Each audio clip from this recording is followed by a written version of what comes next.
And we're back here once again with another episode of the Cloud9 podcast, season 15, episode 11. So I hope you guys had a great day, and I hope you guys have a great rest of your week that is ahead of you.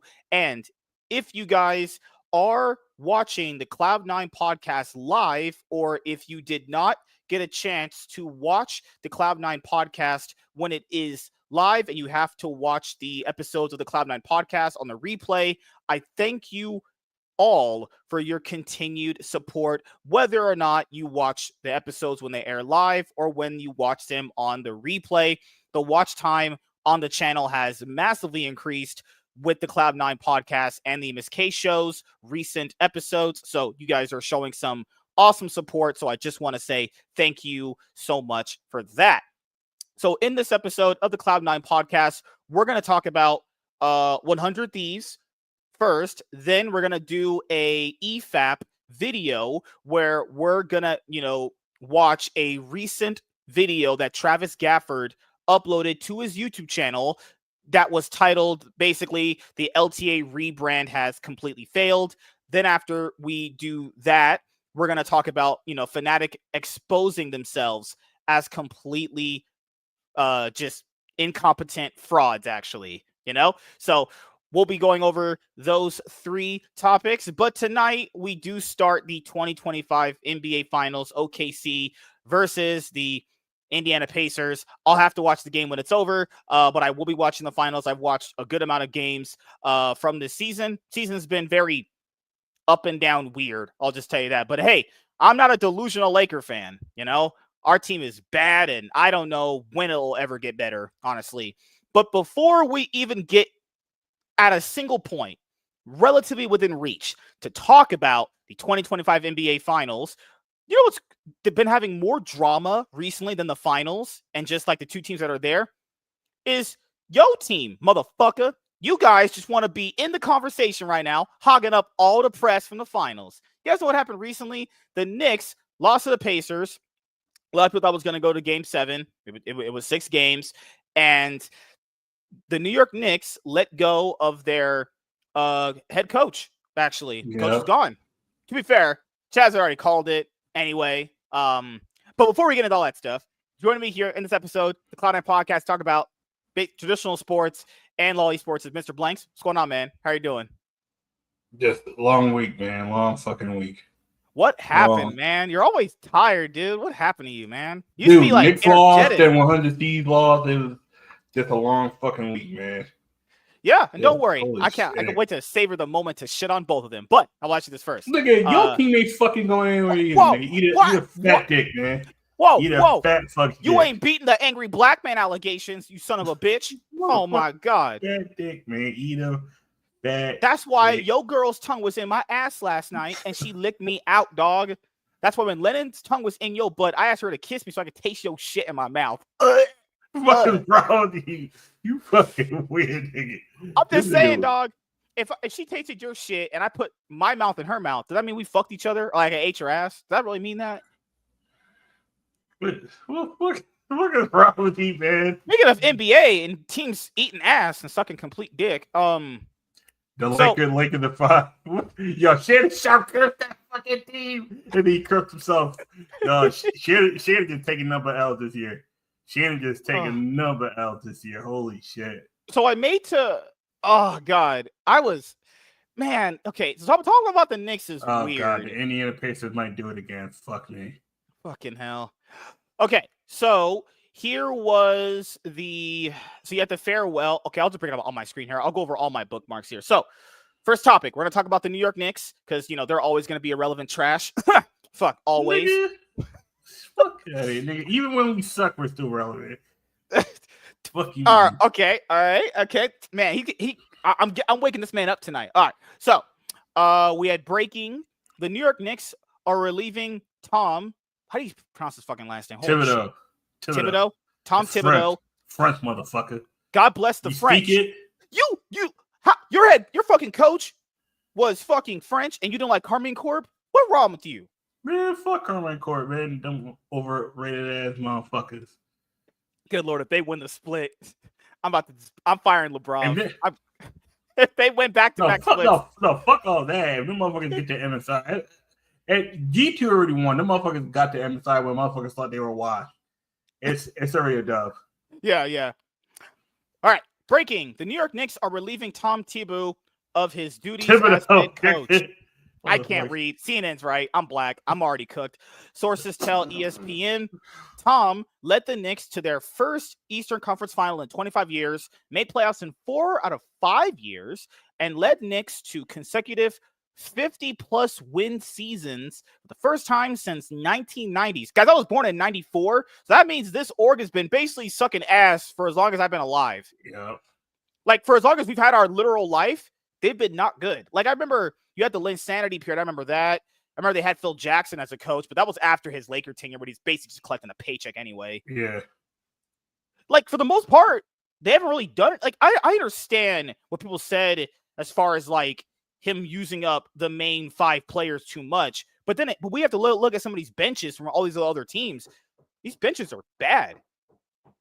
You know? So, yeah. What do you think, man? Yeah, it's rough. It's rough because you look at it, you're like, he needed to go, but at the same time, you didn't want him leaving. He's leaving, but at the same time, you're like, yep, it's understandable. And that's the sad part about it. It's like, you're not sad that you're more sad he's leaving because it's how shit works around here. So sorry about that, guys. There was neighbor needed something that obviously had to happen right now when I'm doing the show. But nevertheless, so what did you say when I left? Okay. The sad part about him leaving is you understand why he got fired. Like, that's the easiest part. You understand why he got fired. Right. True. You know. Now you have to utilize basically, okay, was firing him the correct move when basically before him they've had this gap since basically 1991 that they've done nothing, you know? But I tell people this, just because someone came along and gave you better than what you had before doesn't mean you have to just kind of cap out at that. You could try to go for more, but the problem with going for more is because the Knicks have been pretty open about winning a championship for ever since I've been alive, essentially, and that's not happened. But this is like the closest they've came to it.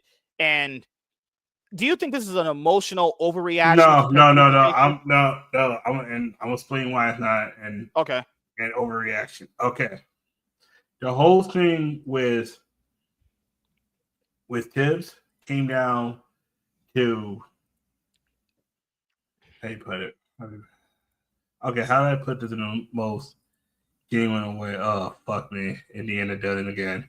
If they fucking win, I'm done with the NBA. Oh my God. You're still gonna watch Caitlin Clark try to put it up her butt. Fuck. Yeah. So I don't know. Honestly, it's okay. The Knicks had right here. Thank you, Coach Tim. Right here. Bonnie Blue's retarded. You guys need to see that, honestly. The mayor of New York said, "Thank you, Tom, for your leadership over the last 5 years, rebuilding the New York Knicks and taking us to our first Eastern Conference final in 25 years. As I always say, 8.5 million New Yorkers, 35 million opinions. And while every New Yorker may not have agreed with every call, we can all agree you and the team helped bring excitement for the game back to NYC. Thank you, Coach." But we looked at the teams with the biggest fan bases. Knicks are like top 5. The excitement's always, you're going to have diehards no matter what. I mean, it's just what it is. Like, him being here, adding the results is good, but that's kind of disingenuous to say that you wouldn't have had faith otherwise. These teams, guys, even the Pelicans have fans that believe they'll win. This is how fans are sometimes, you know? Yeah. So now a lot of people are going to be like, well, who do they get as a coach? Fuck if I know, honestly, who coach is going to be the best for this team, honestly, because if the next coach doesn't bring them basically records like this, that person's going to be out. Like, do the Knicks give the next coach that amount of time? So he was here for 5 years since 2020, 2019, technically get him in the offseason. They've been there for about good 5 years. Are they going to give that next head coach 5 years of time? because what he got was Oh, you plus gotta be 50 kidding me. wins. Indiana came back and won. You gotta be fucking kidding me. I'm Remember what you said. There's still more games to play all the time. It's not over yet. Knicks Nation on Twitter had said I a new fucking voice. hate Indiana Pacers. I don't like nothing about that fucking organization. Focus. Knicks, focus. Knicks Nation said a new voice was necessary. Tibbs had a great run, but his unwillingness to expand the bench held his team back. Rookies barely saw the floor, and the roster was never fully maximized. This move was justified. Yeah, no, everything they're saying is true. It's true. Yeah, I understand both arguments. There's no real right or wrong. It's just like if you get someone else and he doesn't get you better than results that he got, then you're not really actually getting anything more. You just kind of hope like, okay. But you got to realize how we got there. We beat a Detroit team we're better than, and Boston had injured. We shouldn't have beat Boston if they were injured. Yeah, Boston's not injured. They probably make it over. No, I think we take it to 7. I think we go to 7. And this was the stats that New York Basketball account brought up. Knicks before Tibbs, no culture. Jeez, that's what the. All right, I don't know why that matters. All right, 0.309% win rate in 6 years, worst in NBA history. No playoffs for 7 years. Knicks under Tibbs. Culture, huge win percentage right here. 8th 5 years, 8th NBA, 4 out of 5 playoffs, Eastern Conference Final 2025. So, I mean, what do you think, man? Good idea to replace him, but like I don't know. It is. And the main reason is this: he wasn't gonna get us. He was good for what we got, in a sense. Oh, and right here, I need to show you guys this. So just in case we need to bookmark this in the future. So if they get a coach that's not as bringing the results like he did, we're gonna be being like question marks need to start getting raised. Oh, fucking hell! When the font's this freaking small. Oh my god, you can't make it bigger. Like Lennon loved it when I put it bigger in her mouth. Just joking. So, it's based right here. Our organization is singularly focused on winning a championship for our fans. This pursuit led us to the difficult decision to inform Tom that we've decided to move in another direction, said Knicks president Leon Rose. We can't thank Tom enough for pouring his heart and soul into each and every day of being the New York Knicks head coach. He led us not only with class and professionalism for the past 5 seasons, but also to tremendous success on the court with 4 playoff bursts and 4 playoff series victories. Ultimately, we made the decision we feel is best for our organization moving forward. Tom will always be a part of our Knicks family, and we truly wish him nothing but the best in the future. I forget, Knicks are owned by Madison Square Garden. Holy fucking shit, that place is trash. Yeah. They're always bad. If you don't know about Madison Square Garden, they're horrible with running things. Like, take it from an esports point of view. CLG was bought out by Madison Square Garden as a majority stake owner when CLG sold out back in that 2015 finals against TSM. The issue is CLG lost his purpose, and then you gotta realize if you have no purpose, Madison Square it made sense. Like when Madison Square Garden made the investment in CLG, it made sense from the time period that esports was in with League of Legends because it was rising. There was hype there. They saw a sold out crowd. It was the LCS 2015 summer split finals. Like TSM, CLG, that was the original big rivalry along with Cloud9 versus TSM, Doublelift, Aframu, Xmithy, Darsh, Zion Spartan at the time. And it was Pole Belter. And basically, Bjergsen in 4 awards. That's the joke, obviously. And I understand why Madison Square Garden invested in them and bought them. And they're the main reasons why CLG got into franchising. CLG didn't have $10 million. Not have that shit. Madison Square Garden did. But Madison Square Garden realized that you can't make money in esports. And that's why they got rid of it. They basically try to just throw it to whoever wanted it. And they didn't even really give NRG cash for it. They just said, hey, we're just going to fucking... It's that equity exchange that companies always do. We can't really give you liquid cash because people don't know this. Businesses on hand don't really have liquid cash. You kind of have to trade assets that are valuable. So Madison Square Garden basically went, hey, we don't really have liquid cash for this, but we'll just give you some equity. That's it. Yeah. Like, COG brought Madison Square Garden no money. Like, they were essentially, from what I heard, bleeding so much money to keep it. You might as well, you just have to get out. It's not worth the investment. Yep. And they owned COG for years. It wasn't like they didn't give them And a this shot. is while the Knicks weren't good. That's mean you got They sacrificing their NBA money for this esport team, and they're just fucking doing nothing with it. You know. So no, exactly, and that's the thing people didn't realize. Like, it's like, but also this is around the time the Rangers were middling. The New York Rangers are also at Madison Square Garden. Oh, okay. Yeah, I mean the New York teams were they weren't shit, but they weren't good either. They were kind of just stuck. And that was the sad. Oh my god. The impressions on these tweet with Tom. Jeez, man.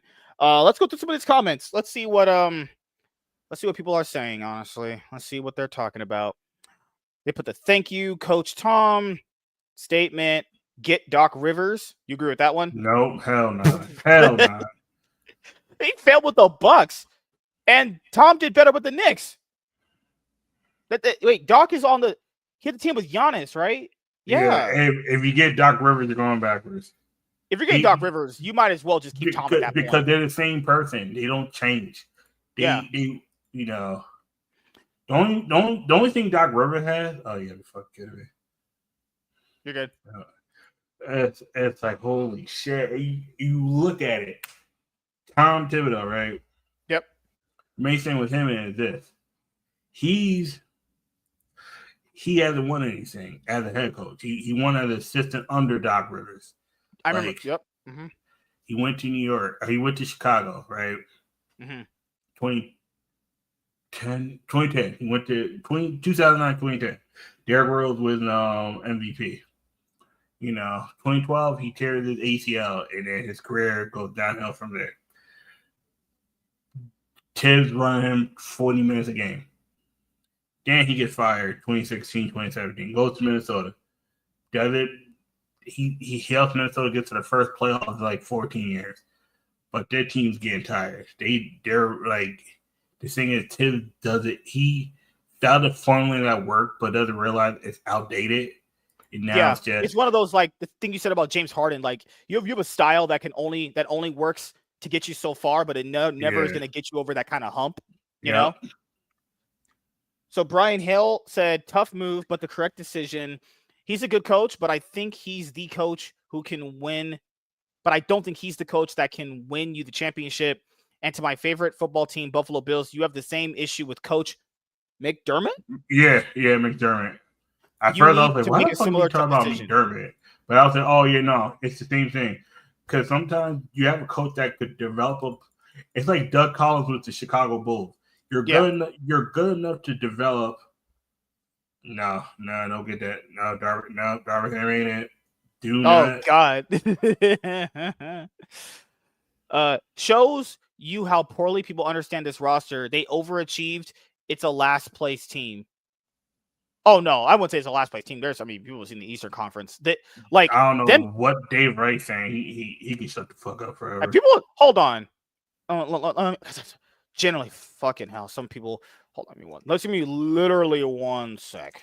I'm gonna bring up the standings really quickly. I know that'll matter right now because it's the finals, but I will say this right here. Okay, so what Dave said. What did Dave say?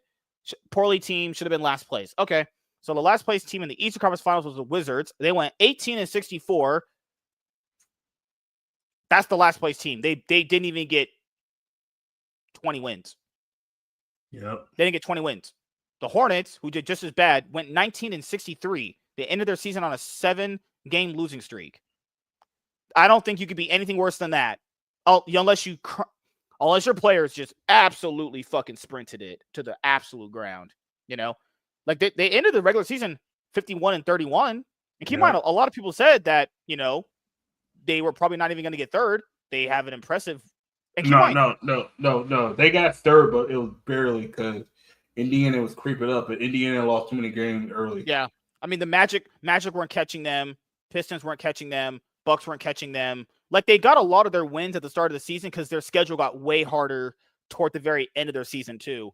They beat all the teams they were supposed to be. They couldn't beat the 2 teams above them. Detroit gave them headaches. The two teams between Detroit and themselves, they were able to beat consistently. Not all the time, but consistently they were able to beat them. It was crazy.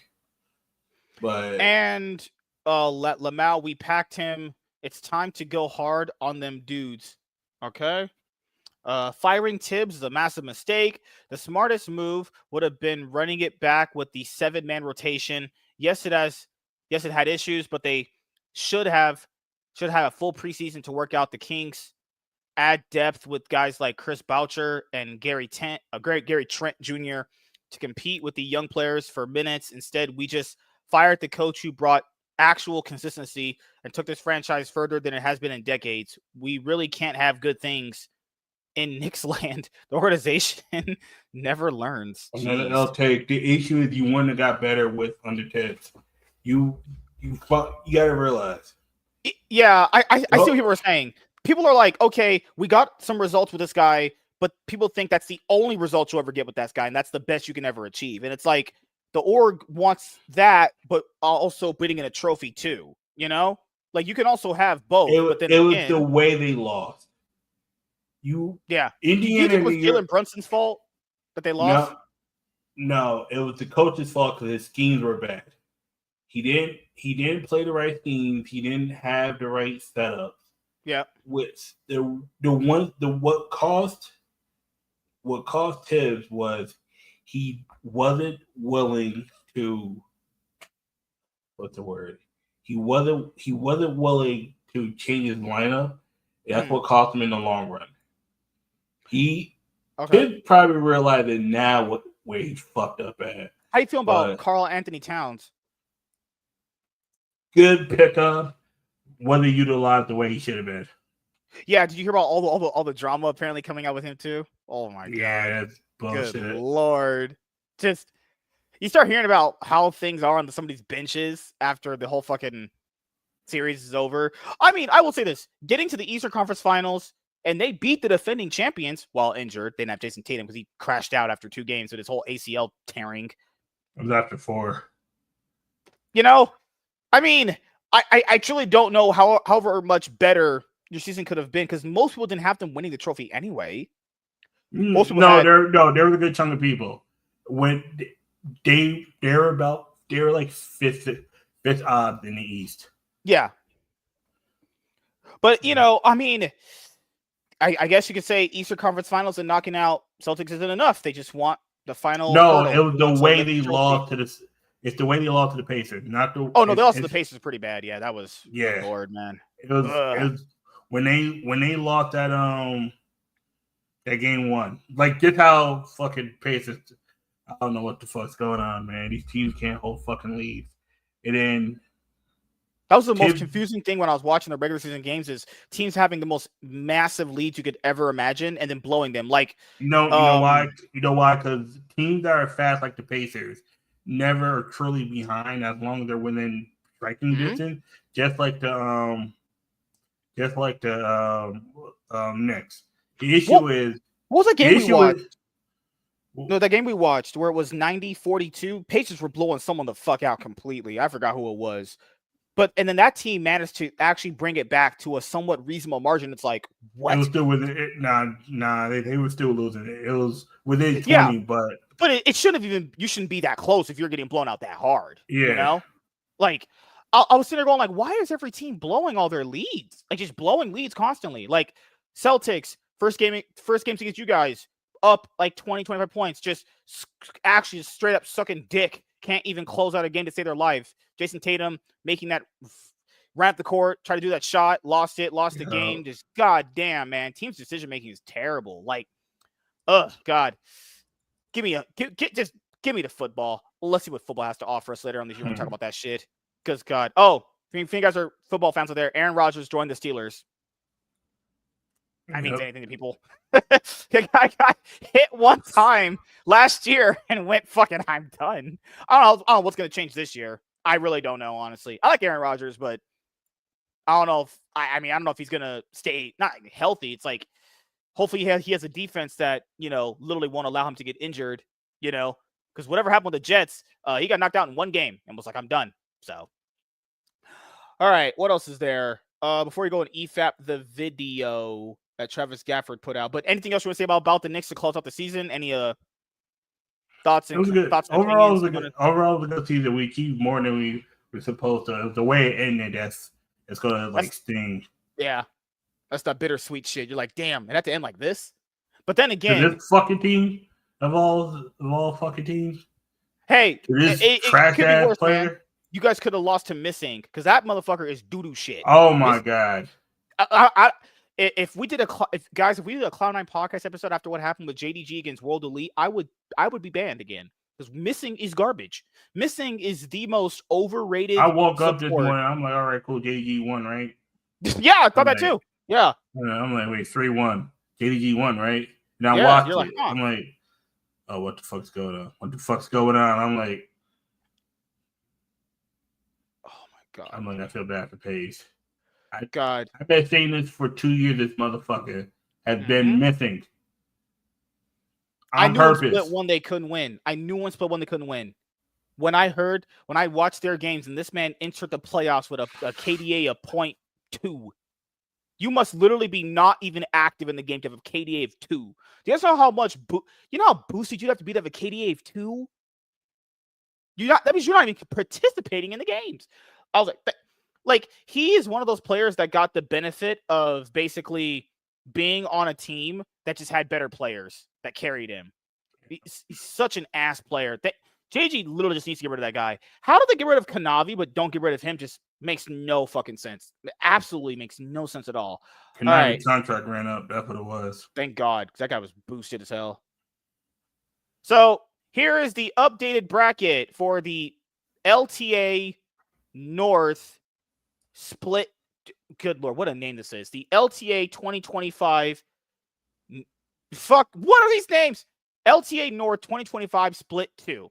This is where the playoff bracket is at. So, can we just get Flight Quest the trophy already? I think we should. And then just end this shit. Because you two will only send to one fucking team. It don't even fucking matter. Because that team, any team we send, any these top 4 teams going are going to get. I like Warren a lot. I love Warren. But if we're being realistic here, any of our teams going are going to get this done to them by Homolife and Gen G. This too. Ugh. All up in the ass. Dug out completely. You guys think any of these teams can win against Asian teams in scrims? I don't care how bad the LPL is. They're still waxing these guys in scrims. You know?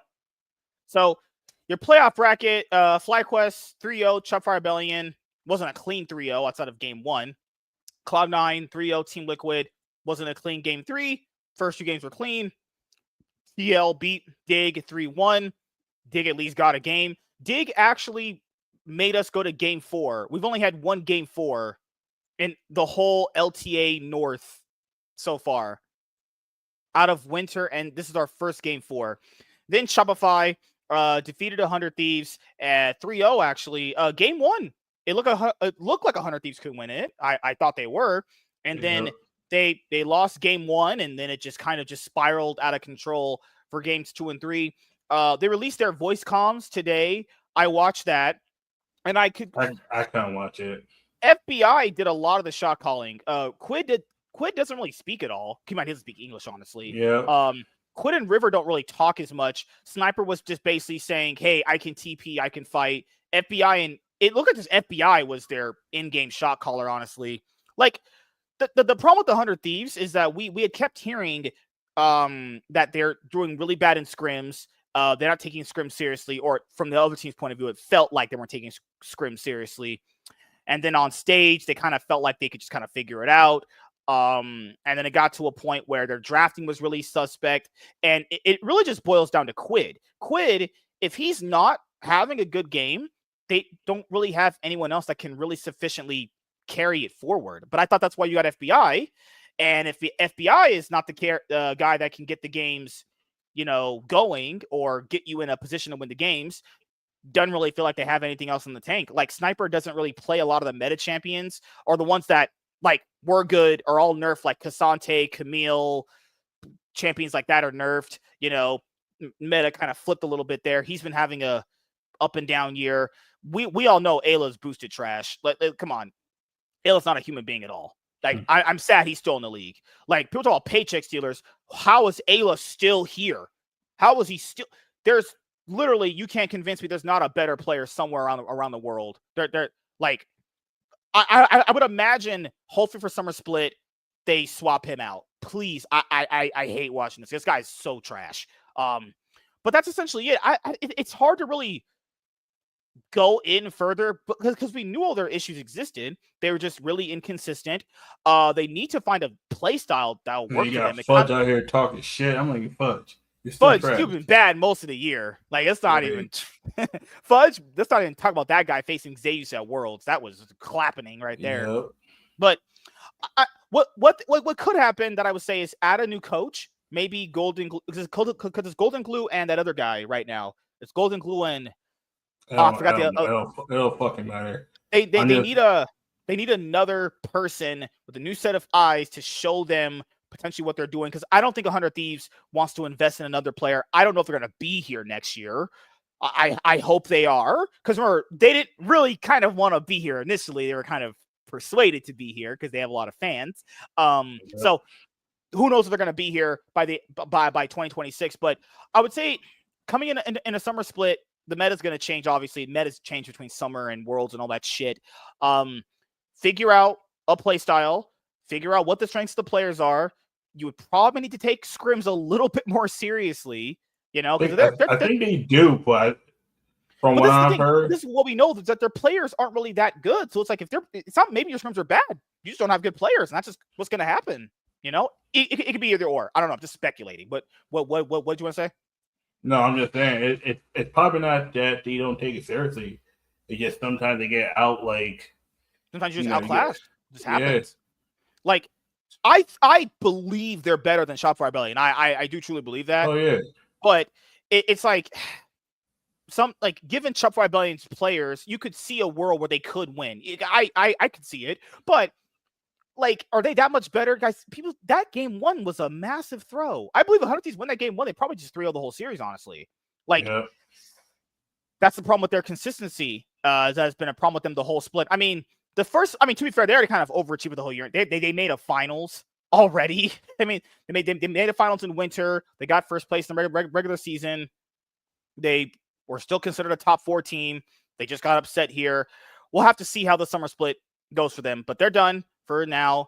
And we're moving on to the semifinals. We have, I think it's FlyQuest versus Cloud9 first. I think it is, right? Pretty sure that one's first. Oh my god, what are these ads? Give me some ads, some fucking pornos or something. God damn.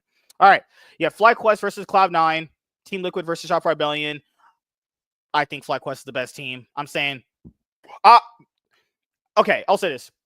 I don't think FlyQuest is going to crush them as badly as it did last time. Last time they beat the living shit out of them. That was the fastest series I've not seen a stomp that hard in a long ass time. That was mega fisting right there. Just Adriana Chedic, all asshole dugout, just blasted. Oh my god.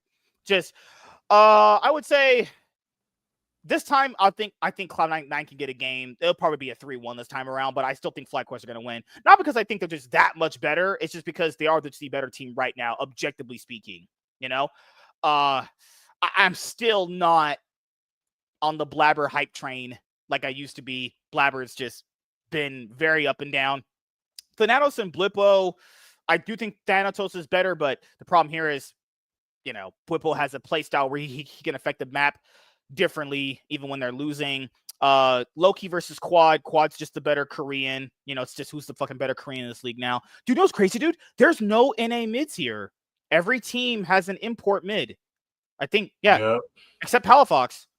But he's Canadian. So, I mean, that's like counts as an import. But to be fair, this Palafox really count as a player, for being honest here. You know? The bot lanes are pretty even, but, you know, I mean, the Inspired's gap to frickin' Blabber is just too big. I mean, you have to be a complete delusional moron to think that Blabber can make up for the difference now. Inspired's just the better player overall. FlyQuest are going to the finals, 3-1. FlyQuest should be going to MSI for us. If Cloud9 go to MSI, God, wave that white flag like Switzerland. That shit done.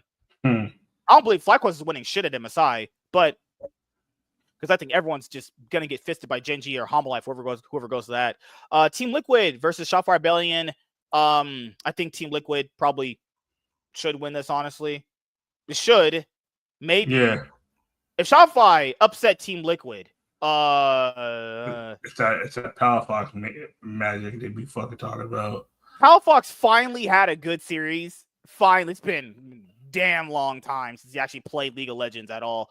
Like, I don't know. I just think their bot lane is just so much. I know Yon and Core JJ are the only decent parts about Team Liquid right now. I do think they're much better than Shopify's bot lane. Contracts against, what's the new guy's name? Yuji? Yuji and Monkey. So that's pretty much always, I think that's just even right there. Fudge is playing better than Impact right now. Who else is there? Mid. Oh, Pal Fox versus APA. Well, that's just a retard off right there. You could fucking flip a coin on that shit. If Fudge can be the difference maker like he was in 100 Thieves series and the FlyQuest series before that one, they could win. I just don't want them to win because I think they're just bad, honestly. Yeah. So I'm saying FlyQuest and Team Liquid make the next round. And that would be, so FlyQuest would go to the finals. Team Liquid would, they started in a losers bracket. They would go to the losers finals and they would face Cloud9 out of this. So that's how the week should play out. It should be FlyQuest beating Cloud9. Cloud9 go here. Team Liquid beat Shopify. Team Liquid go here. Team Liquid, Cloud9, losers bracket, third place match. Final should be whoever we decide on that. So who do you think out of these matches, man? I got FlyQuest and I got Team Liquid. All right, hopefully. Cool. If Shopify upset Team Liquid, I need you to burn your whole org down. Just get the fuck out. Now, Shopify is a bad team. I'm seriously like, God, a lot of these, like Shopify guys. I'm saying right now, on cover, I get flame on Twitter. People watch the show. Shopify Rebellion is frauds. Like what? They are frauds. They are not a good team. And tonight, LCK is going to start their road to MSI. Oh my God. All right. And I know we haven't got a chance to talk a lot about LCK. I know we've mostly just talked about T1. They're on most of the split. But this is not about T1 this time around. This actually kind of favors T1, honestly. I just pulled the Pacers. I'm playing Pokemon right now just to practice. I have no business winning. I love when I can see a good line. No. So here is burn LTA. Here's burn this LCK split too. What the fuck is this? This is so bad. It literally went from, because the LCK's formats have always kind of been bad. They only really got better when they added double elimination, in my opinion, when they allowed the 60s and that. But then this year, when they did the whole 3 split format thing, then they add this shit. There's, oh my God, oh my goodness. The final round isn't even the finals. The final round is this round right here for the second seed. Yep. It's because they want to see T1 in this match for have all the viewers. That's the only reason why. Yep. So unless Namchen upsets them, I swear to God, Namchen beats T1. Just fire that coaching staff. You got to be gone. No players, coaching staff. How you let that happen? There's gonna be one of the T1 fans that's gonna delete himself. Oh God! You remember back in the day, them motherfuckers remember World 2022? The Reddit motherfuckers do Reddit. Oh yeah, that week where Faker was out because of his wrists after they lost to DRX, people were literally posting memes of them hanging themselves. Oh, like bro, yeah, it's not that serious, and I out of playoffs. Oh God. So this is the reason why I've been criticizing the LCK's format all year. The 2025 Cup, people have seen me rant about that. I don't want to go back. I don't want to do that again, but you guys can go watch the previous episodes for that. Just objectively garbage format. A team went 5-1 and wasn't even granted double elimination in playoffs. Wasn't even granted round 2. Had to face the other team that should have also been in the second fucking trash format. Then the spring split format was like, oh, hold my beer. I'll do you one better. So basically what happens is this is like that gauntlet format that used to happen back when the 3rd or 4th seeds were to qualify for Worlds. So they chose to take a gauntlet format that only is supposed to happen at the end of the year for qualifications for Worlds in the LCK and the LPL, and they chose to make that a playoff system for spring. Doesn't make any sense. That already stupid. Then the finals, which would be Genji versus Humble Life, the two best teams in the LCK, that's not even the finals. Yep. What? Then, if Genji win right here, which everyone thinks they will, they're going to be in the final round. And then, if Humble Life win, they would have to go in the loser right here. So this literally only benefits T1. The reason why I say that is because all T1 has to do to get to MSI, essentially they do have a harder road. They have to beat whoever wins out of that, whoever wins out of this round. Then T1 has to beat, whoever wins, whoever loses out of this. T1 has to beat whoever wins round 2. And once T1 gets to the final round, they have to beat that one. One of the two Goliath motherfuckers. Yeah, because that's just so. Oh my goodness, that's just so stupid. What a horrible format. What an absolutely terrible format.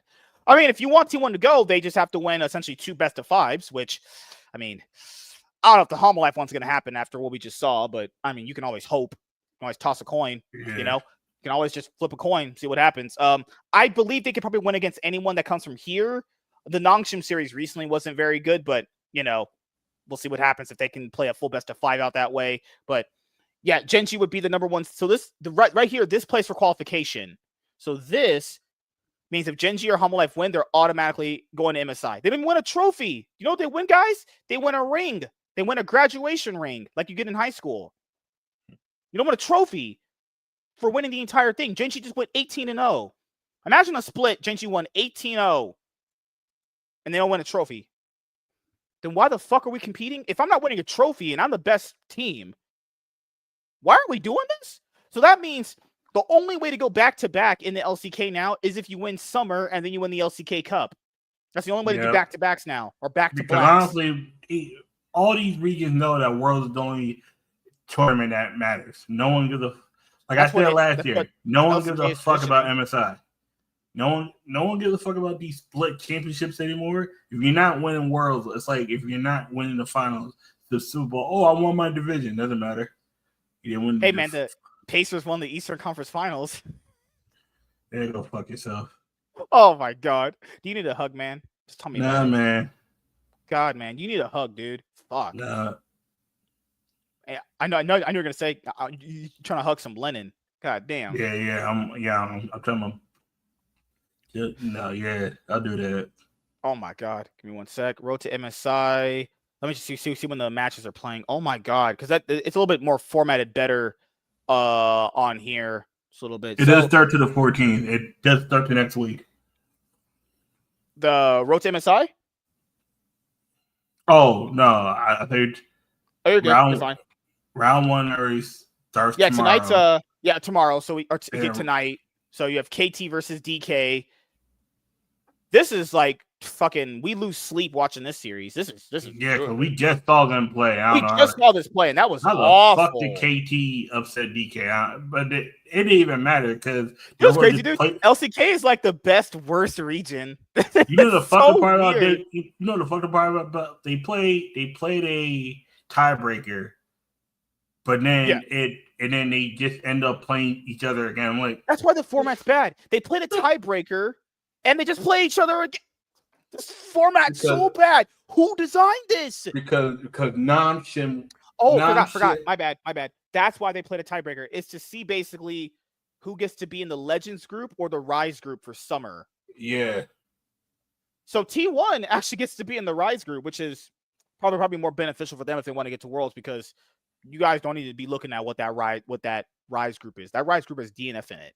So you hoping they win games is non-existent. But what you want to say? Because Nongshim lost that last series. If they win, you got to actually flip where Nongshim and T1 were. Yeah. Like if Nongshim would have got to 11-7, T1 would be in round 2 instead of round 3. That's true. Yeah. Thank God DK. So if any of you guys out there are T1 fans, they just have to win this match and they have to win the this one right there. Qualification match. You have to win 2 BO5s back-to-back. So, I mean, anyone they face out of this round is going to be tough. Like, I mean, facing Home Life or Gen G is going to be... If Gen G are there, imagine that fucking Gen G or fucking T1 has to go to MSI. Just what crazy ratings that would be for them. But, pretty sure Gen G should win this, and T1 have to climb their uphill battle in beating Hamo Life. I mean, then again, I don't know who's going to win out of Nongshim. It's like a toss-up to see who the hell's going to win out of Ad. Like, Nongshim is bad. God, I don't know how people think the team is good. If people watch them play, it's so disgusting. But that's it on the LCK. Now we're going to go EFAP Travis Gafford's video. That fucking fat retarded fuck. God. Let's go here. And the sad part about we knew that LTA was going to have buyer's remorse. But not this fucking fast. I probably won't make this a video. We'll just go straight into it. Yeah, let's just go straight into it like Lennon. You were waiting for that one, were you? No condom, just strong, raw. She probably wouldn't even ask you to use a condom either. Probably just tell you going raw herself. Yeah, just raw right in her. Don't pull out. God damn. All right, so we're going to EFAP Travis Gafford's video that he uploaded to his YouTube channel talking about the LTA rebrand being a failure. All right, let me put it right there. And let's start. All right, I tried. I really did. At the start of this year, I was talking to Cubby, and before we were planning Hotline League one day, I said in January, like, hey, I don't think we can spend too much time on the rebrand stuff. We already talked a ton about it in 2024. We discussed why we thought it was stupid that it was changing names, and we just didn't want to keep harping on it over and over again, because then every episode just becomes like, yeah, really wish it was LCS. So I had just gone on to the idea of like, all right, as annoying as it is for me, I'm just going to go all in on calling it LTA, and that will be it. This is the thing that I really hope Riot Games realizes. Yes, LCS was in a downward trajectory with losing viewers, but that wasn't because people truly hated the LCS or didn't like it anymore. There was many different contributing factors to that. First of all, combining LCS with CB LOL makes no sense, because the idea behind the LTA is, hey, we're going to have cross-regional rivalries. Okay? I want Riot. Also, Riot is so damn stupid. Are they like intelligent? I correct myself. That's definitely a press X to doubt. They know that Brazil is very far away from America, right? Like pretty far away. The idea for how that would work is we would be generally in a close vicinity together, and then we could have like home and away games between America and Brazil. That can't work because they're too far away from us, right? So you can't have like just games of the LTA where you could just have Pain Gaming versus 100 Thieves some days, or Cloud9 versus Loud, or Team Liquid versus Isurus Astral. Riot killed off LLA, that whole Spanish taco region. That one gone. They took away Japan, the LJL. That's gone. Russia had to go away because of the whole Putin-Zelensky situation. Yeah. That one had to go. The PCS was gone. Vietnam is gone. PCS is essentially Vietnam, Hong Kong, Taiwan, and it's also Oceania essentially, and LJL. So that's all one. But how people were basically saying, they wanted to galvanize CB LOL to help the viewership of the LCS. What I said is the reason why that wouldn't work is because there's no overlap in viewers. We don't really watch them unless you're like a literal hardcore League fan, even more than I am. You'd watch them, or like you would watch them sometimes too. Brazilian fans of League of Legends don't watch LCS. They never did. Or why would they? I just don't get why the merger had to be us and them. And keep in mind, even if you wanted to have us merge with them, why did you change the name? The name is stupid. The logo's bad. The branding sucks. Your socials get no viewers, no engagement. Let me show you guys the viewer engagement on LTA right here. Let me show you this. This is absolutely fucking disgusting. So let me bring it up right here. This girl's beautiful. That's the only thing that was great about the merger, was getting to know this lady. Man, she's looking like a dime piece. I put my tongue in her ass. Lick that shit out clean. But He's a crazy look. motherfucker. Look at this viewer. Look at this. They put out the tweets here. No engage. Look at this. It's supposed to be a match they hype up. Featured match, Cloud9 versus FlyQuest coming up. And look at that. Look at that. 3 comments. One of them is them replying to themselves. Shit. 2 retweets. 115 likes. Look at that. No engagement. Gone. Just like my dad in my life. No influence. Damn. Look at this shit. Look at this shit. They can only get engagement if they're posting about All-Pro and MVP. Even when they announced the first split winner, which was Team Liquid, no engagement. Look at this. Playoff tickets are available. You can see your favorite players at Riot Games Arena. No engagement. Just like my dad. No child support being paid. Look at that shit. Hey, the dive is out. Everyone's favorite league show. 4 comments, 4 retweets, 58 likes. 11K, you know what? What's the line at the end? The views? Views, yeah, you're right. You're right. Mm-hmm. Okay, yeah. 11K Look at views. his posts. 7 comments, 9 retweets, 100 20K likes. views. That's me. People are just watching and just. I just scrolling like this and just don't even care. Because that's what that could mean on Twitter. It's like you just do this right here that I'm doing on the screen for you guys, and they just count that as a view itself. So the only post, like I said, that gets attention is MVP, which always will get people talking, and All-Pro. Look, who's this fucking trash dig player? God name. Isles. Isles. Yeah. What's your favorite topic of pizza? L's. I'm sorry. They didn't deserve that. Look at this. 1 like, 3 retweets, 55 likes, 1 comment. Here's the schedule for the games, right? Top 4. Look at this. There's no engagement here. 42K likes. People are like, all right, cool. I mean, not like views. Hey, the LTA championship is going to be in Texas. 29,000 views. 688 likes. That's me. Motherfuckers is looking at it and they're like, all right, cool. The only video that really popped off for them was this one was pretty creative. It didn't get that much traction, but it was like league players explaining like taxing in league terms. That was pretty fun. But you had the Shaden interview. That was the only thing that really garnered some organic attention to the league. Shaden is a socially retarded weirdo. That motherfucker is like fried. And he didn't even like that interview was just dog shit. That was the only thing that made people actively go, hey, what the hell's going on here? Do these players even care about their league? Riot killed the LCS that had branding and passion and a long-standing history behind it to replace LCS and CBLOL with this corporate slop they're calling LTA. Look at this logo. Do you guys think this looks cool? Who designed that? What is that? Oh, it's North. Like you're fingering a girl up her butt. Oh, look at that. What is that? Do you think that looks cool? That should look like a wishbone. Like the logo down here, like the logo for the South looks better. I thought we were getting that one, but doesn't matter. So fucking hell. The rebrand is just bad. Like there's no real way to really, talk about it more. It's just awful. But I'm finally done. I'm ready to say that it has failed. But first, this video is brought to you Travis, by Matt. You can suck my dick. Shove that spoon up your ass. Because when the first couple months hit and people were still stuttering over calling it LCS, I thought, okay, well, it's just something that is going to be a growing pain. Everybody's adapting to this new name after years and years and years of calling it LCS. But I started to lose a little bit of my patience when I'd start to go to Magic events and I'd sit down. That's already pause. He's a Magic. Yeah, he's a Magic. Oh fuck! I forgot he played Magic.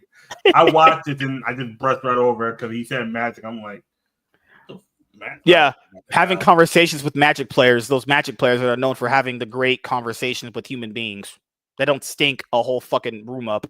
I'm across from somebody and they would say like, "Oh, do you still do LCS?" And I would just have to say yes, or sometimes they would say, "What's even going on in League these days?" And I'd be like, "Oh, you should tune in, but you should tune into this LTA thing." What's LTA? Okay, let me explain to you. It's so much. the same as the LCS, but very different. Yeah, that's the thing is this rebrand was supposed to be essentially like different. It's supposed to be like the whole Valorant model, but it's the same shit. This is why you know it's just corporate slop that they're giving you. People wanted a Valorant system just with the LCS name attached to it. That's it. They wanted promotion relegation because that way that there's an organic path to pro if you really made it that far. They only wanted like a few changes that would have made it better. Also, those stupid franchise payments. I'll get into that later, but yeah. There's like this Brazil league. Okay, no, but the Brazilian players don't play in our league really. It's like the separate thing. It's just like it became this monster to have to explain to people whenever I was trying to get them to watch. And again, I'm like an LTA, LCS evangelist, right? Like I'm out there going to these different events and trying to get people to come back and watch because maybe they did for a long time. But I found the process of doing that very exasperating for both myself and the person I was explaining it to. Often they were just kind of left wondering like, okay, so why did they change it? You know, what, this doesn't sound that different. They should have just called it LCS. And I would say like, yes, I know. It's just really hard to sell somebody on this. But besides the Magic events, I have friends that would start to ask me questions about this and be like, hey, are you still doing the LCS stuff? Oh, here's why it's LTA now. Family members who had become familiar with the name even if they didn't watch it. And then I see Reddit threads frequently where people would say like, hey, I've been gone for a couple of years, or I'm getting back into League because of Arcane or something. And then they would say, what happened to the League? And you'd have to have this explanation that people would all type in their own. Also, the name LTA just doesn't even roll off the tongue very well. It literally does remind me of the whole HBO Max thing. I told this guy used to be on the show named like Sean. He didn't mind the name change for HBO Max to Max. And I was like, the name Max is stupid. Your streaming service is just called Max. Max what? The HBO name carries quality when you're talking about TV shows. It has significant meaning behind it. So if you take that away, you essentially have to build a brand up from scratch, proving that this is a thing that you want people to get behind. How are you going to do that? Because that's very hard to do. The LCS has meaning behind it. Taking it away just kind of tells people, hey, everything that they kind of invested their life into just is just gone. Exasperated ways. But I think the two major things that really got me under the idea that this thing had just failed was when I was sitting in this living room and an old friend of mine, a roommate, a former roommate, came over with her husband. Oh, it probably was Nicola Point Jameson bringing over her husband to have you watch them fuck, because you're probably a fucking cuck. That's probably what happened. And I just had the LTA on because I was not on site that day and I was watching it because I'd expect her to come over, and so we were doing it. She looked up and she saw the name on the page, on the screen, and she said, "What's LTA?" And for context, this person works in the gaming space and knows a ton of people around esports, and 4 or 5 months in, she had just no concept of what had happened. And I didn't want to explain it for the 500th time. I was so tired of having to explain this is what the LTA is. And I shouldn't have to explain it every time. Like, this should have been explained. Riot should have brought people on board with this, and they just didn't. And maybe it's because people over there didn't really feel like doing it. Maybe there was not a lot of passion or fervor. I mean, that's a decent way to segue into as well. I mean, Golden Guardians gone. Evil Geniuses left. 100 Thieves didn't want to be here. Okay. Like, I imagine they had meetings that basically went like this. Do you guys still even want to do this at this point? I would imagine that was on the table because, viewership, as much people want to say they love the LCS, and I did too, viewership was going massively down. But the actual viewership numbers between the LCS and now to the LTA is immeasurably different. Like, it has crumbled, actually. You guys see the numbers on esport charts for this new brand as it came in internally, or maybe it was just always going to be impossible with a league that had existed for over a decade but was really seeing not that many changes to the day-to-day experience. By the way, this is not me advocating that they should have made more changes. I think they limited the amount of damage they were doing to this league despite having to shoehorn it in with CBLOL. But it is fascinating how frustrating this is. I had lunch. That also makes no sense. Why did they think that Brazilian League of Legends viewers would overlap with the LCS? Where would they think that would come from? You know, whenever like Monte Cristo would bring that up, I would always just have to roll my eyes and go, "That's." I know he wasn't saying it as far as it was a good idea, but he was hearing rumors that they were going to do that, and I was just sitting there thinking like, "That's stupid. That just won't work." That It won't. like, I don't know why that was even on the table as a thing. That wouldn't work. People don't know how like we haven't met Brazilian people. They're very loving of their country. They don't like here. They don't like us. We don't like them either because they're fucking filthy and stinky. But they're we like their women, but we fucking hate the guys. Fuck them. That's they're true. Women though. We'll fuck the shit out of them all day, every day. Oh, that girl you guys got announcing your shows. I mean, spread them cheeks wide. Let me put my tongue in that. Up and down licking. I was about to say I gotta put a baby in there. Oh my God. The other day with a friend of mine who used to work at Riot on the LCS many years ago. And I just told him, oh yeah, I was going to go to cover LTA the next day. And he's like, yeah, I just stopped watching once they changed the name. And I said, yeah, I get it. I'm even thinking about doing this video, where I talk about why I feel like it's failed. And he's like, yeah, if they changed the name back, I would probably watch it again. It's just like, it's annoying to me that they changed it for no reason. And I said, yeah, I get that.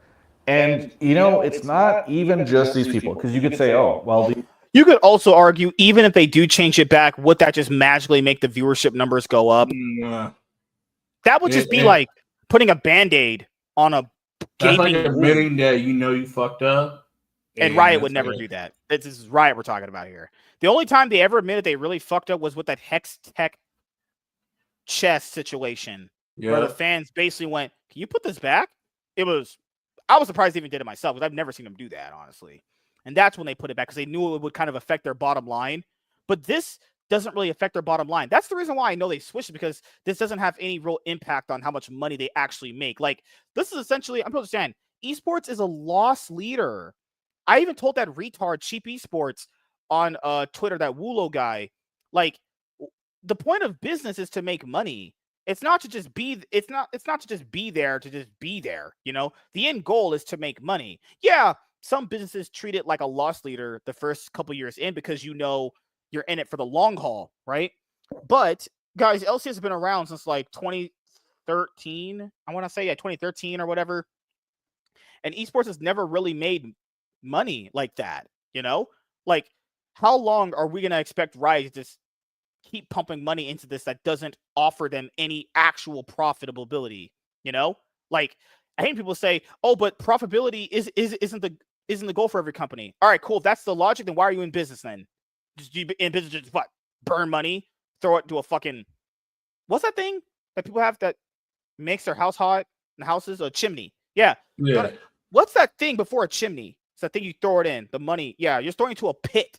Just that what they want to do? We know Riot's not throwing away money. They don't want to do that, K for Pulp, what's up, buddy? LTA Rebrand is terrible. I agree. These are people who are not watching the LTA. Maybe they wouldn't anyway. The real fans know, right? Like, Travis, you meet this Magic person who's not watched for 5 years. Like, of course they're not going to be familiar with this. Magic players' opinions don't mean shit. Who cares?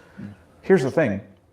Behind the scenes, everyone still calls it LCS. If they don't, they are stammering and stuttering over themselves. This includes me. I'll be talking to somebody and I'll be like, oh yeah, I've got to go cover LCS tomorrow, so I can't do this. I mean LTA. Whenever we're watching all these LCS, LTA teams doing this, it'll be really cool. This kind of stammering, the stuttering, this like rolling of the eyes that occurs every time somebody has to say LTA. It's not just me. It's like everyone behind the scenes. And it's like players, it's teams, it's owners, it's casters, it's people that work on the products, and all this stuff. Like, nobody that has embraced the LTA. No one is excited about this brand. Nobody's enthusiastic about it. Like, the brand has just not stuck. And obviously I'm talking about this from a North American's perspective, but from what I can tell, it doesn't seem like Brazilian fans have been particularly excited about this either. Nope, they hated it. Nope. They were like, why are we getting our region gutted to save LCS? Yeah. It made no sense to like gut a thriving the point of all of this was to have thriving regions that can kind of have good viewership on their own, have teams qualify for the international tournaments. Then you can kind of build a narrative out of that. You go back, you play regular season, blah, blah, blah, blah, and then do it again. But the point was to have a lot of viewers and enthusiasm, and that's what CB Lowell had. and then they were like, you know what, let's just kind of kill that. Riot's mindset never ceased to amaze me. Oh no, and it's absolutely. hard Just I don't even know what they fucking wanted. The point of them tanking the LCS to merge it with Brazil was that I thought the viewership would grow. And it actually did the complete opposite. It actually literally went in the opposite direction.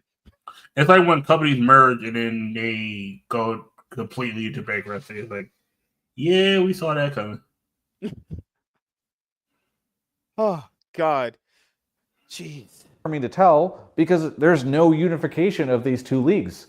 Again, I think that's a good thing. I think that the strength of Riot has always been in its ability for its regional offices to create experiences that are tailored. Yeah, that's why it wouldn't make sense if they ever merged LPL and LCK. It would make no sense. It would literally actually be the nail in the coffin for ending this, if we're being honest here. They would never, guys, how you notice they never did that? Or that was never even on the table of a consideration for LPL and LCK to be merged? Because that would be stupid, right? Why would you merge them? Chinese people and Korean people do not like each other. So I don't know why that wasn't in consideration for North Americans and Brazilian people. To those respective audiences. So I don't think we need to have Brazil and North America all merging together. But, if you're not going to do it, then like this brand is just kind of this weird vestigial thing that doesn't really make sense except for 5 weeks out of the year whenever we're actually playing each other. Keep in mind, we've only actually crossed with them in winter, and we went 9-1 against them. I think 8-1, 9-1, something like that.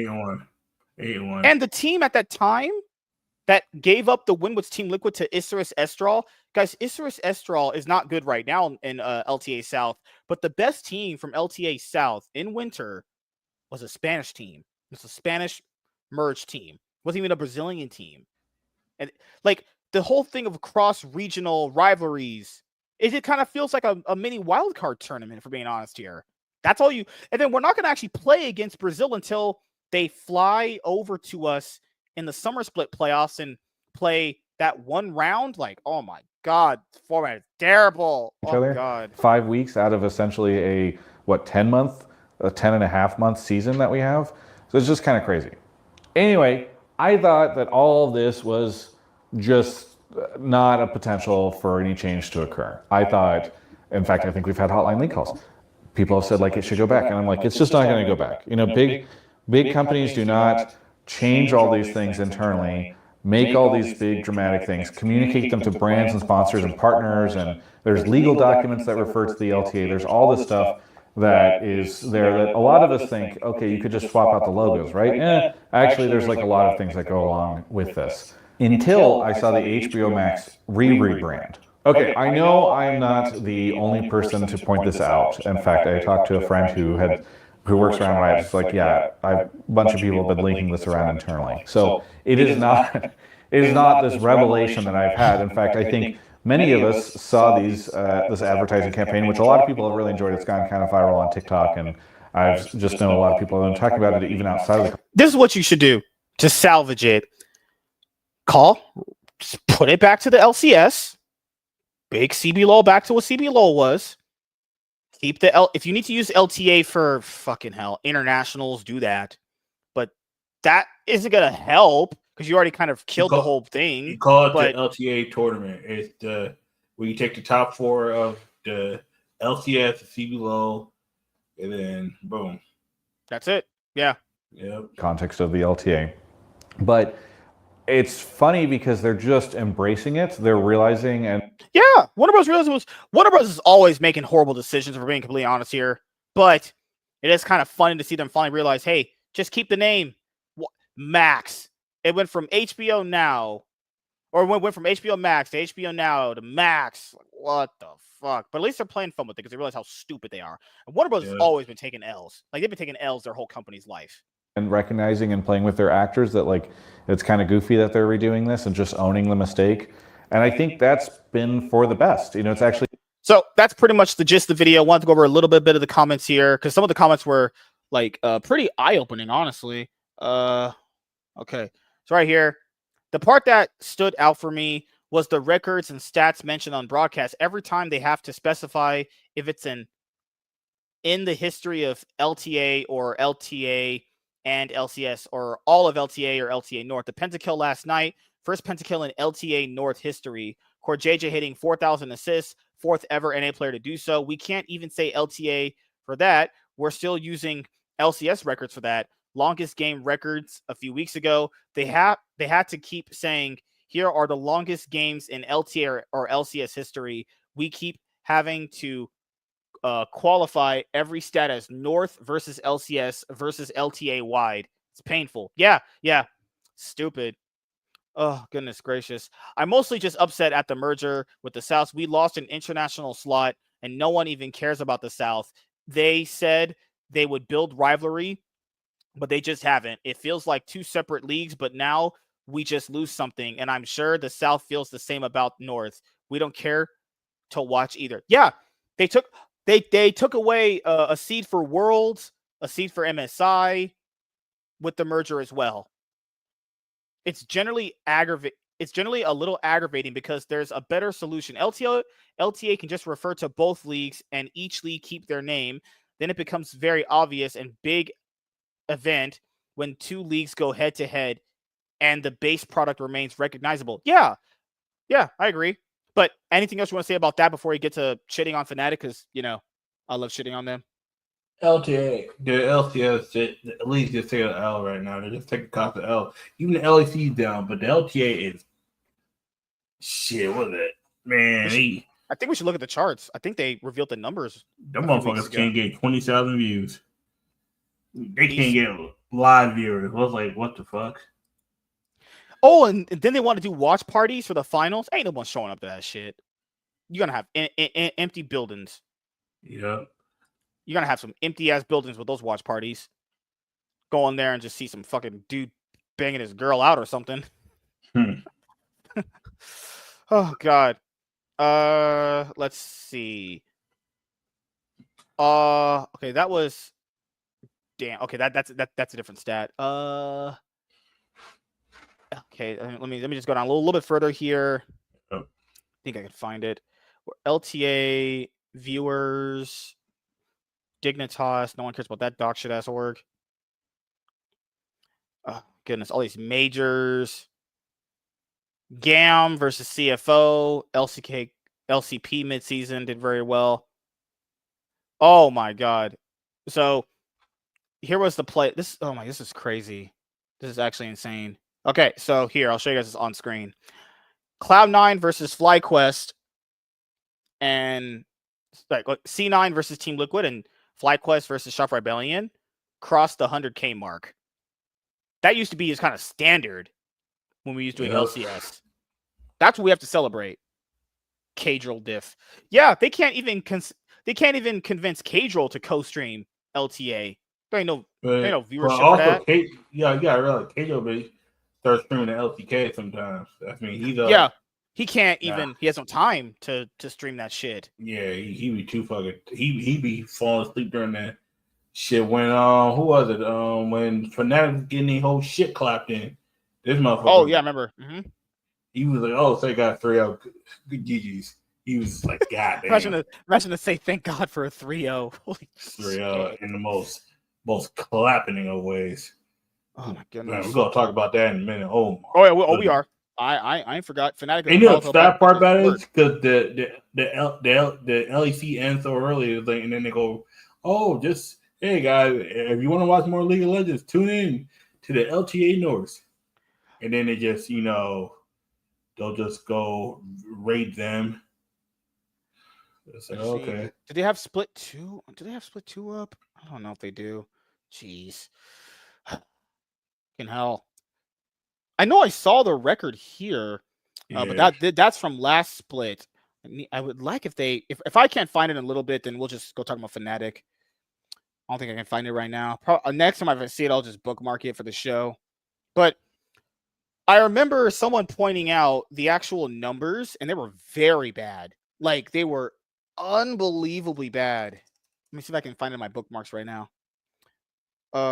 Just hearing Oscar suck dick because he's just trash at League. Oh, God. Yeah, I found him. Oh, God, they're worse than I could ever imagine. Oh my goodness. They are worse than I could ever imagine. Oh my God. Look at this. This is so ass. This was week 2 of the LTA North 2025. This was week 2 for the LTA North 2025 split 2. The peaks were 87K. That's it. 80,000 viewers. For all the combined. Awful. Someone said, at least it's not going down. Huh. Only you could imagine. Only you could imagine. I'll just let me do one more. LTA. Nope, we have Abadage. Split 1. Right, it's there. February 23rd. Okay. Yep. I would say it's the same thing Monte Cristo said. Whoever made the decision for the LTA should be fired, but Riot will never do that. Riot will never ever do that. Oh my God, I found them. Monty had them. I found the real numbers here after that one. Look at these. Yeah.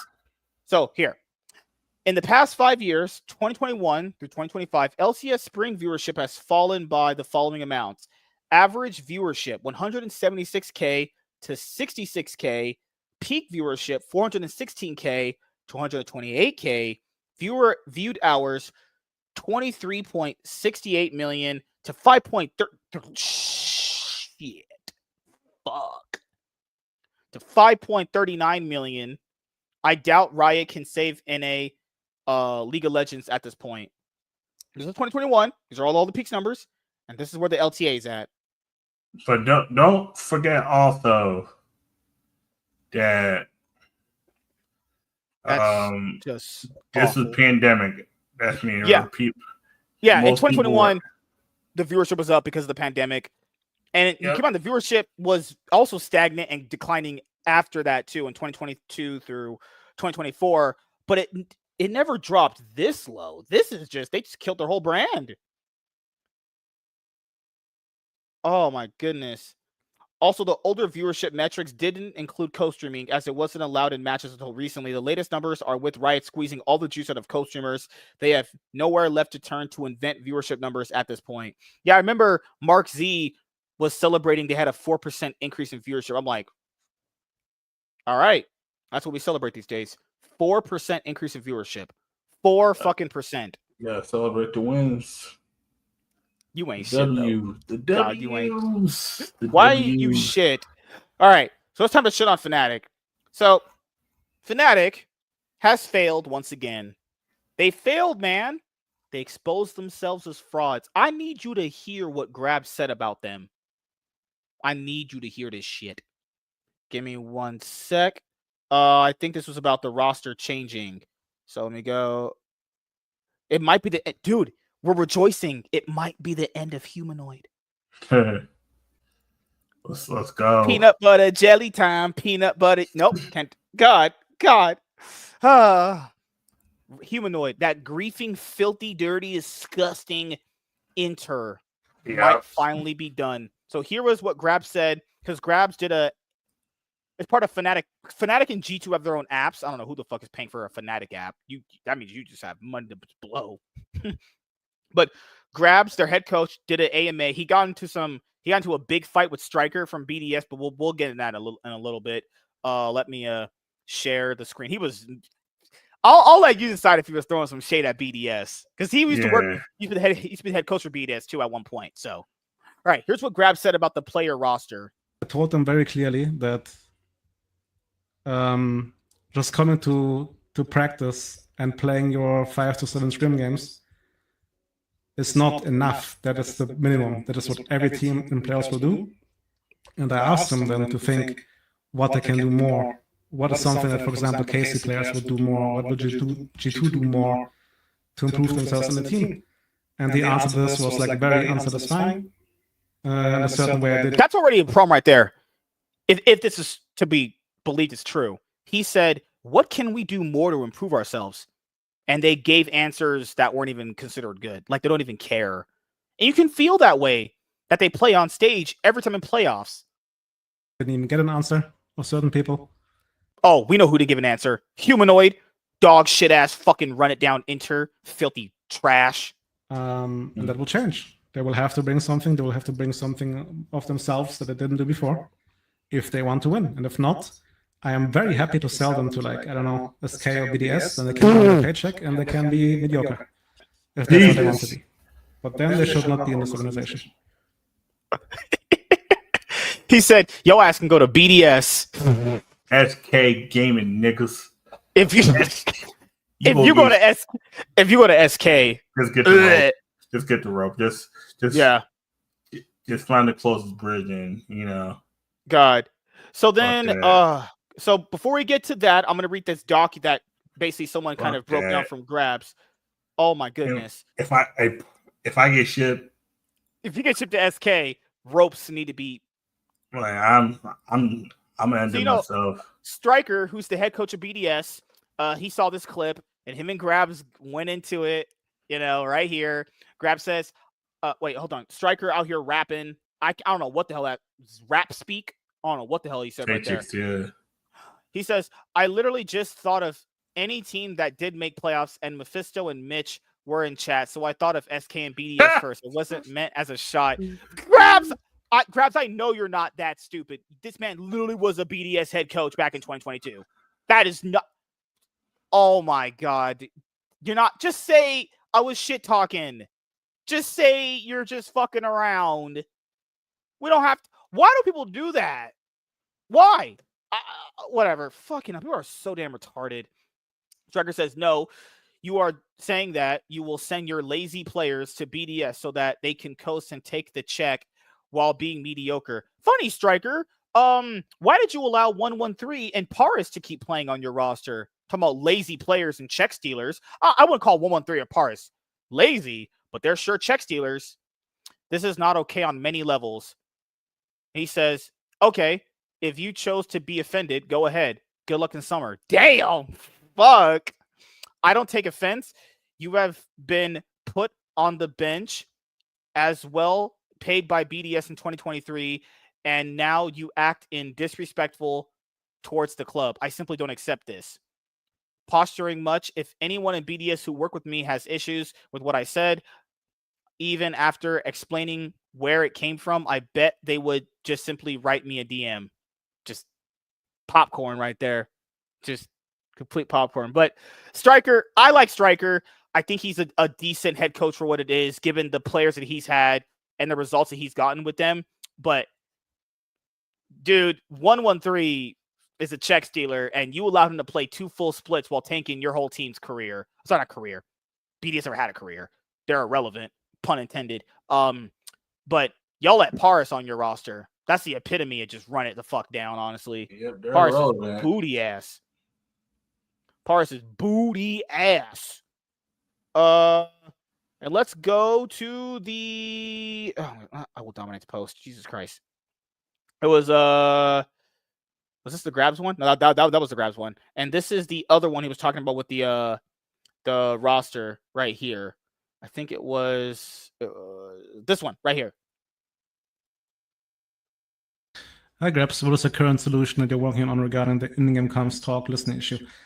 Ultimately, if players can't fix themselves and the performance coach can't listen to itself, it has to be a band-aid. It has to be a clear response. That's what I said too. Bringing in a performance coach is what they didn't. They have one for 2024. They brought him for that. They brought that big old fat guy who looked like Mario Lopez on crack. For they brought him for that summer split where they should have won a trophy. Where was that guy? Responsibility, which would make it better, but would also heavily limit our capacity to play or like to adapt in game. A tool you can always use just no-com scripts, which you did. Not all. I think we should have done it more. You had scrims with no voice comms. I heard of this a long time ago, but all right. To just not talk to each other in scrims and just play the game. Because the times we did it actually was pretty good. Which means the players see the correct play but I guess they convince each other in a way when they talk that they can do something else. That means they're indecisive, Grabs. That means they know what the right idea is. They're just being indecisive about it. That means you could have, even if they went on stage and said completely nothing, that wouldn't fix the issues because they still psych themselves out of making the better play. I still don't understand why they ran this roster back after winter. We saw all the issues in winter, all of them. I really don't know why this roster got ran back in summer. Can someone clarify why they got ran back in winter? Like winter, you pretty much got the confirmation that this roster with Humanoid and Razor is just going to be trash. You know, this can't win you a trophy. Sorry, it can't. Like, anything you want to say before I bring up the next tweet right here? Fnatic, they thought, okay, let's get Noah Jun out of here because they underperformed. Oh, I found it. Yeah. But then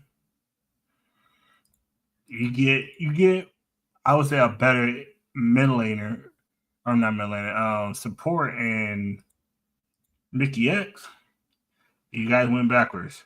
Here is that one right here. So this is the other third one that was linked through a Reddit clip right here. That's the heck? Pull up. Oh, I mean, whatever. We'll keep it like right there. Okay, if I show the audio. Jesus Christ. Fucking hell. My brain's falling off tonight. There we go. All right. So this is when he talked about making roster changes. I will not speak about players specifically. I can say though that pretty much every position besides Upset and Mickey will be considered. We had pretty much everyone that's not new. All the old motherfuckers. All right, cool. Why wasn't this considered for this split? He saw them play. I think they wanted to give him a longer chance. Motherfucker, give it 3 years. Fnatic 7-2. 7-2. They always achieve though. That's the thing that makes no fucking sense. Achieving L's back to back? They always overachieve. You're like, what the fuck's going on? Yeah. Like, oh my god. Talks with the team. And the first question we had, or the first thing I told them after our loss was that they should think about themselves if they really want to be in the team or not. Humanoid should have been asked that question every year. And if not, then please just tell us and we can move on and look for someone else. Just so disgusting. That's what I would have to fault Grabs on. Because remember, after they lost to Carmine Corp last split, and that Legends and butt fucking episode they put out, he had said that their scrims had went to shit. He said their scrims literally went to garbage. Why did you not do anything to make shift the roster, to change the roster up? There was at least about a month gap after they lost to Carmine Corp between first stand to where they lost to before the season started. They could have made a roster change. Why did this have to run back? And he knew their scrims were bad. He literally said out of his own mouth in that video that our scrims were bad. Our practice was bad. Why did you let that happen? Then I would say, do what they did for Oscar Renan when they first brought him in, back when they had Reckless and Advian on the roster. Oh God, remember when they traded Trimby? Yeah.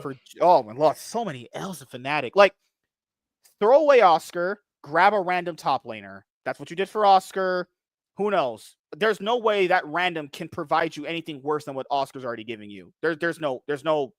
I can't believe that. You give an Oscar 2.5 years. Another person needs to be tried. Then, the only player out of the top side you kind of want to keep is Razork. Now, if you're going to say why, the only person you want to keep is Razork is because I think he can get your team early game leads. He can win you games on his own. He can also throw you series, and he been taking L's his whole career. But I'd rather throw away Humanoid than Razork because Humanoid himself is a filthy inter. He literally can't win anything. He doesn't participate in team fights. His champion pool is only consisted of a Azir and Aurelion Sol. The only champions he can even play somewhat well. Aurelion Sol is the only champion he even looks human on for the most part. and he perma pushes constantly, gets caught out, ends team fights constantly. I would also move away from Razork, but I would move away from Razork after the season's over. Yeah. I think if you make a top mid and jungle change all in the same split, you're probably not going to make Worlds. You might get upset in a third place match to go to Worlds or something like that later in the year. I would say replace Oscarinin. He's just getting his fucking whole hairy ass taco bussy opened up in playoffs every single time they play. Fucked by Connor, getting fucked by just everyone. When you get fucked by Merwin, that's when you out here getting letting Lop put his whole cock in. Lot was fucking him. Lot. He was getting beat by Lot. The whole parking lot.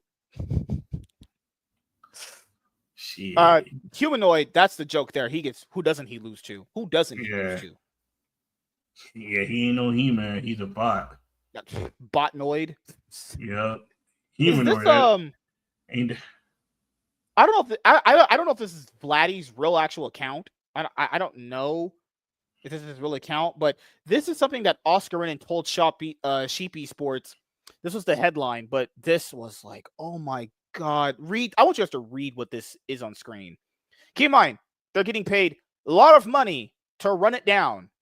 Fnatic, who hasn't run a trophy in years.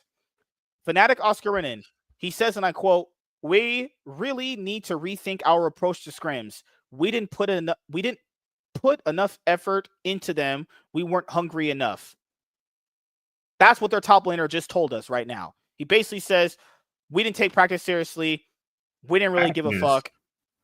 All right, cool. About practice? That's what he's pretty much just saying. We talking about practice? Mm-hmm. Nah. Cook this whole org. Just cook them. Just else. Yeah. Like, that means they went into practice just bullshitting. The way Smokey used to say that shit. We were just bullshitting. And you know this, man. And then, how Oscar, you're out. Talk about paycheck stealers. That's what he is. He just basically said, I went in practice. I didn't give a fuck. I get paid. We make money, get bitches. You gotta be like, man, fuck you, pay me. That's what it was pretty much saying. Chat's trying to give you some sweet loving, Sparkles. What's up, Miss Sparkles? What's going on, girl? What's up? So then, I don't know if this is Vladdy. I don't know. I'll translate rap out of these people's language. But whoever this account is, tweeted, apart from Mickey X, can someone explain to me who the Fnatic players are that aren't hungry enough? Humanoid. I don't have to know it's Humanoid. There you go. There's player, actually. Well, players, because it's Oscar and him. Yeah.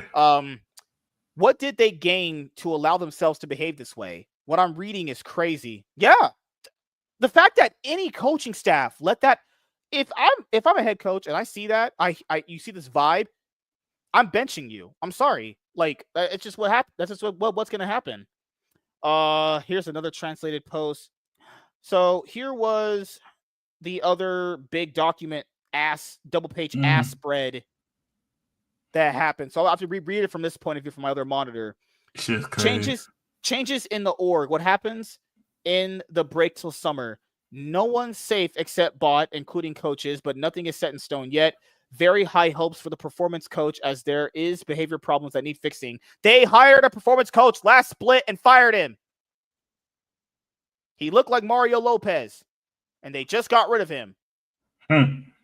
Why did... Too bad the coach couldn't be saved by the bell. Fucking hell. I hate you. God. I'll give a fuck. That's still one of the best team songs of all time. It will be helpful that players are separated now. It wasn't a nice place to be together at the end of spring. I'd imagine motherfuckers probably tried fighting each other. Upset. He was very upset after that series. There will likely be talks to the players soon, roughly 1 month off and then 1 month prep for summer. There's potential ideas to work with ERL teams, but nothing is set in stone. Gameplay, responsibilities, everything. I mean, these are all a bunch of bullet points we could read later on, but like I don't even know what to say anymore. We've talked about this for so many years. Like, the fact that it's taken this long. I've watched Razor and Humanoid on the same roster since 2022, 2023, 2024, and now half of 2025. So 3.5 years, we've watched them have retard offs in the mid lane. They do good in the regular season. So anytime you guys watch traditional sports, it would be basically, hey, this team had a great regular season. It's the Dallas motherfucking Cowboys. They're literally the Cowboys. Great regular season. Oh, what the hell? Playoffs. What are those? What's a playoff? You know? Even Mickey X tweeted, Mickey X tweeted this. I want to show you guys this tweet. I don't think I bookmarked it.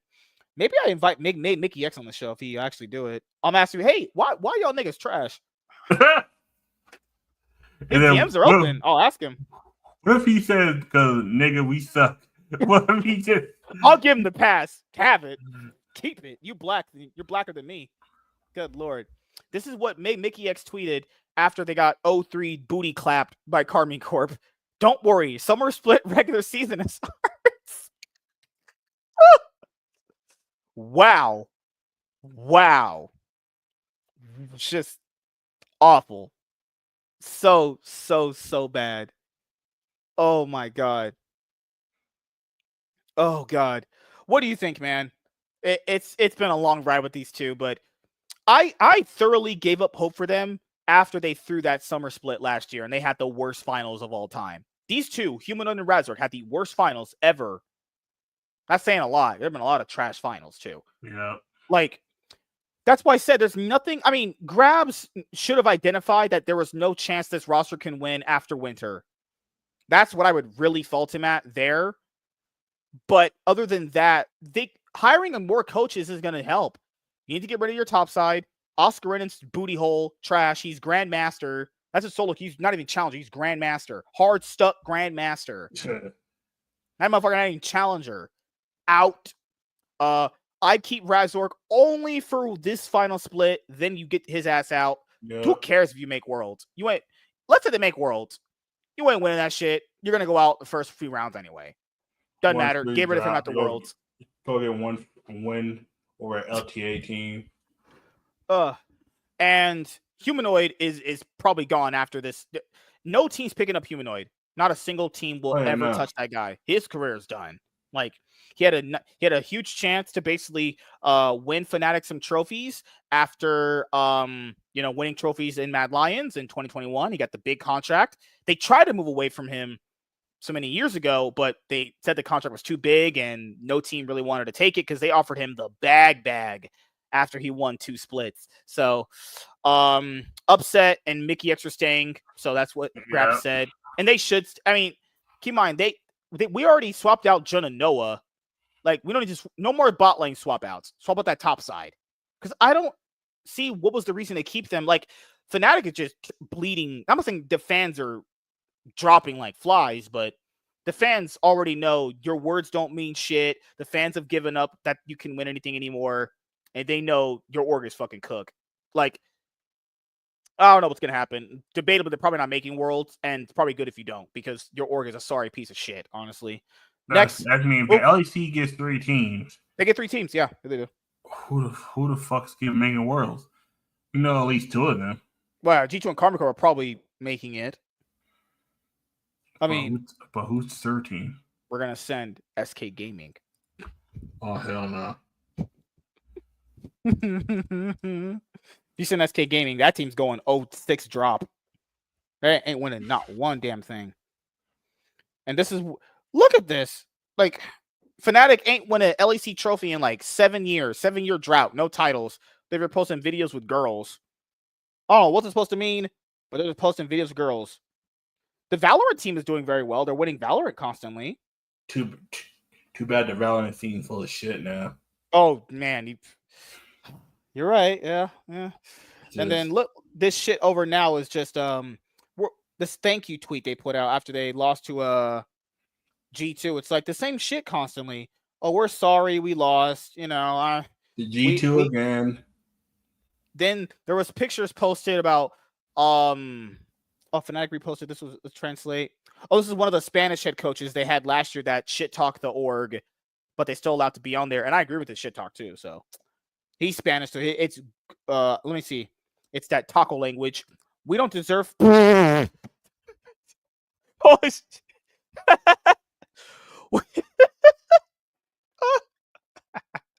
Oh shit. We don't deserve finals or international matches if we play so poorly and are unable to put in the effort and work necessary to improve. I'm sorry, we have to be better. He said we don't deserve shit. We're trash. Yep. Grab says, not surprised by the result, surprised by how little of a fight we have shown today. It's also getting tiring to pretend the efforts day to day are enough. Everything we will stay internal, but that's a lie, Grabs. Nothing's staying internal. He went on a stream and started talking. Whatever. But yeah, that's it for tonight. Honestly, who you think is winning the LEC after this final playoffs round coming up on Sunday? Yeah, it's Monday or Sunday? I'm Sunday. I'm going G2. I'm gonna say G2 as well, but if they lose to Karmine Corp, it don't even matter because they're at MSI. That's the main point. Yeah, they're already going to international competition, but pretty back to back Karmine Corp, that would be crazy. They don't mean shit because them motherfuckers is KT. How the fuck you chose the wrong motherfucking team? Really? You said, oh, we could beat who the fuck my Lions and got smoked by them. Okay. Yeah, they should have actually got 3-0'd, but Koi can't keep a fucking lead to save their damn life. Honestly, good lord. But yeah, hopefully G2 can bring. If G2 win this weekend, they'll bring home their 15th trophy. Yep.